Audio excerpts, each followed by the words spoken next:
اس کی ایک بیوہ تھی، اس کی گھر والی، اس سے جا کر پوچھا ہاں بھی اپنے گھر والے کے بارے میں بتاؤ، آخر اس نے ایسا کون سا عمل کیا کہ ہم نے قبر کے اندر اتنا بڑا مقام دیکھا ہے کہ اس کے کفن کو بھی مٹی نے نہیں چھوا، کفن بھی تر و تازہ، چہرہ بھی تر و تازہ، وجہ کیا ہے؟ تو وہ بیوہ عورت، بوڑھی عورت رو کر کہنے لگی، کہا اصل میں جاہل تھا، پڑھا لکھا تھا نہیں، اس کو کچھ بھی نہیں آتا تھا، لیکن دل کے اندر محبت بڑی رکھتا تھا، دل کے اندر قرآن کی بڑی محبت تھی۔ کہا کرتا کیا تھا؟ کہا جب نماز پڑھنے جاتا تھا باقی نمازیوں کو دیکھتا تھا کہ وہ قرآن کھول کر بیٹھے ہیں، سارے قرآن پڑھ رہے ہیں، یہ بھی قرآن کو اٹھاتا، بوسہ دیتا، قرآن کھول کر بیٹھ جاتا، سورۃ فاتحہ کے اوپر انگلی رکھتا، آتا جاتا کچھ نہیں ہے، پتہ پوتا کوئی نہیں لکھا گیا ہے، لیکن وہ انگلی رکھ کے کہتا ہے اللہ مجھے نہیں پتا کیا لکھا ہے لیکن جو لکھا ہے سچ لکھا ہے، میں نے کوئی نہیں پتا لکھیا کی لیکن جو لکھیا ہے سچ لکھا ہے، بس یہ کہتا تھا۔ مجھے لگتا ہے کہ یہی اس کی بات کرنا اس کے لیے بخشش کی ضمانت ہو گئی۔ اس کی قبر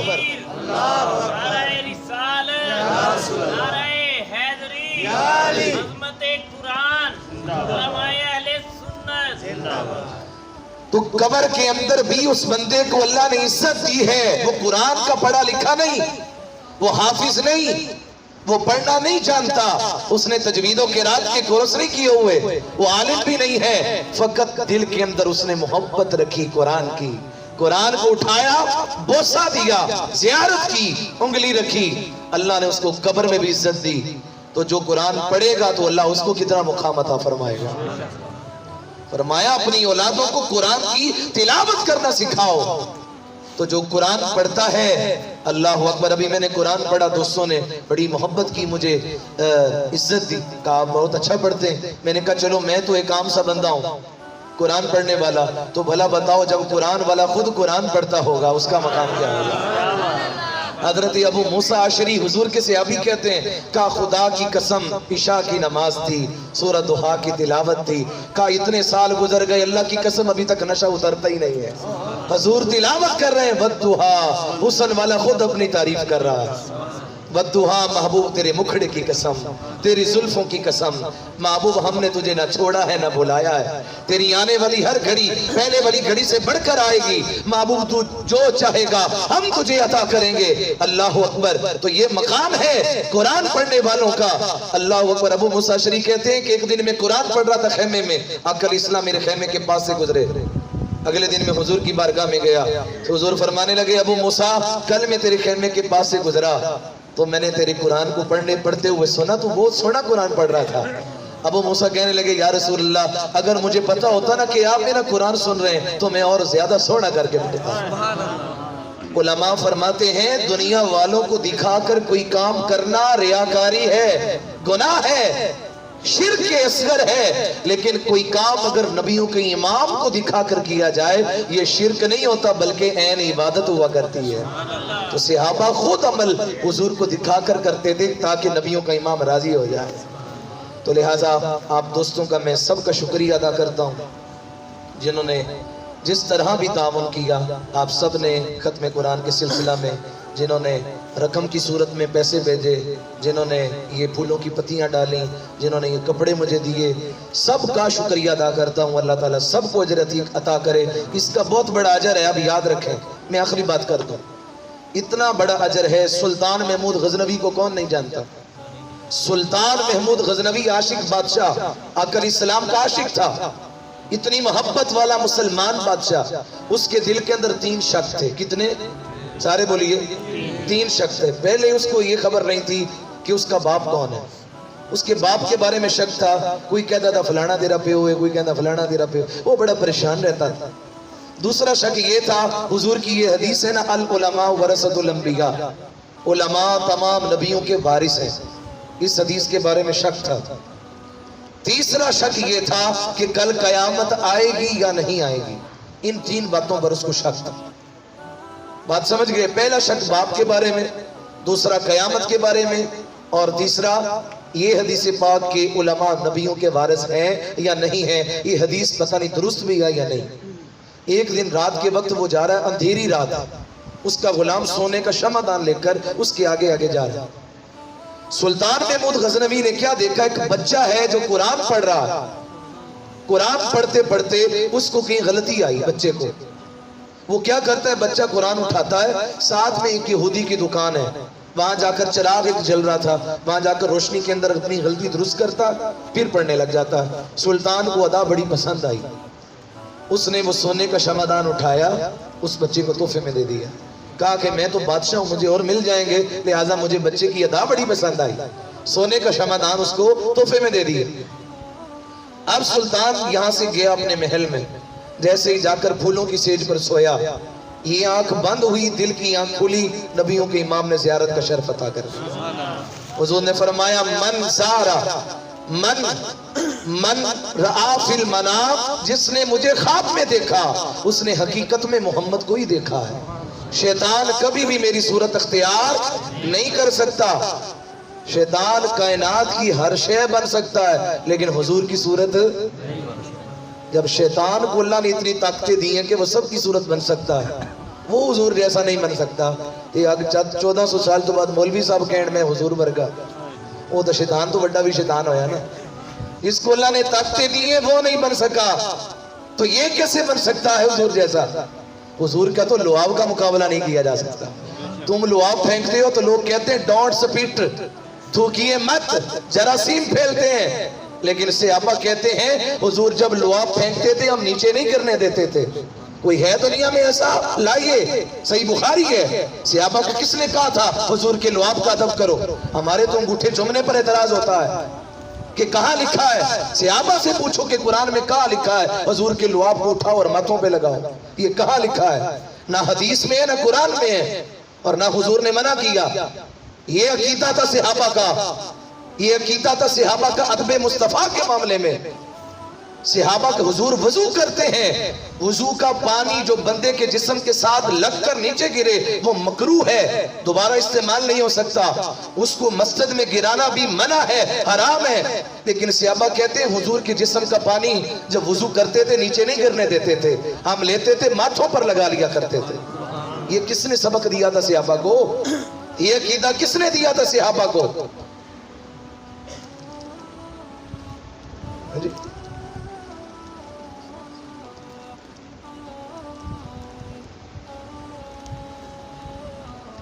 اچھا وہ پھر کدی واقعی پھر کدی انشاءاللہ. تو سرکار دو عالم علیہ السلام کے وہ صحابہ کا ادب کہ حضور کے لعاب پاک کو اٹھاتے ہیں, جس کو نہیں ملتا وہ دوسروں کے ساتھ ہاتھ مس کر کے چہرے پر لگاتا ہے. اللہ اکبر. ایک مقام پر سرکار علی خیبر کے موقع پر ایک صحابیہ نے حضور کی دعوت کی, یا رسول اللہ میرے گھر آ جائیں, اور 2-4 بندے لے آئے جو زیادہ نہ آئی ہو. 1400 صحابہ تھے حضور کے ساتھ خیبر کے موقع پر. تو سرکار علیہ السلام نے سارے صحابہ سے کہا سارے ہی آ گیا. بکری کا ایک بچہ ہے, ذبح کیا, ہانڈی پکی. وہ پریشان ہو کر جابر بن عبداللہ آ گئے, یا رسول اللہ 4 بندے آکے سی تو سارے ہی لے. اب فرمایا کہ میرے ہوتے پریشان نہیں ہونا. فرمایا وہ ہانڈی کہاں ہے جہاں بکری پک رہی ہے؟ آقا علیہ السلام تشریف لے گئے, اپنا لعاب پاک حضور نے ڈالا اس میں. کوئی تھوک سیٹ دے کسی شے دے تسی کھاؤ گے؟ بولیے آپ تو کھاتے نہیں, لیکن سرکار لعاب ڈال رہے ہیں. فرمایا 10 صحابہ کو بلاتے جاؤ, کھلاتے جاؤ. حضرت جابر ابن عبداللہ کہتے ہیں خدا کی قسم ہم اس وقت 1400 صحابہ تھے, اللہ کی قسم اگر 1,00,000 صحابہ بھی ہوتے وہ ایک ہانڈی ہمارے لیے کافی تھی, جس میں حضور نے لعاب ڈالا. حضور کے تو لعاب کا مقابلہ نہیں تو پھر ذات کا مقابلہ کیسے ہو سکتا ہے؟ تو سرکار علیہ السلام کی میں وہ مختصر کروں کیونکہ وقت اتنا نہیں ہے. ایک دوست نے کہا وہ پھر کبھی آپ کو بتائیں گے. تو سرکار علیہ السلام نے فرمایا کہ جس نے مجھے خواب میں دیکھا اس نے مجھے ہی دیکھا, شیطان میری صورت نہیں بن سکتا. اور سرکار علیہ السلام نے سلطان محمود غزنوی اس کے خواب میں آئے اور ایک جملہ حضور نے کہا, جنہیں میری گل سنی ہے نا توجہ نال وہ میری گل دا مزہ لے گا, جنہیں نہیں سنی جڑا ستا پہ انہوں پتہ ہی نہیں لگنا میں گل کی کر گیا. حضور علیہ السلام نے ایک جملہ کہا, فرمایا اے سبتگین کے بیٹے, اے سبتگین کے بیٹے, تو نے میرے آج وارث کی خدمت کی ہے, کل قیامت کے دن میں محمد تیری شفاعت فرماؤں. اور جنہوں سمجھ آئی تو سبحان اللہ آکھ دے, جنہوں نہیں آئی کسی نے کچھ کے پرسوں سبحان اللہ ضرور کہہ دئیے. 3 شک تھے ذہن میں, میرا باپ کون ہے,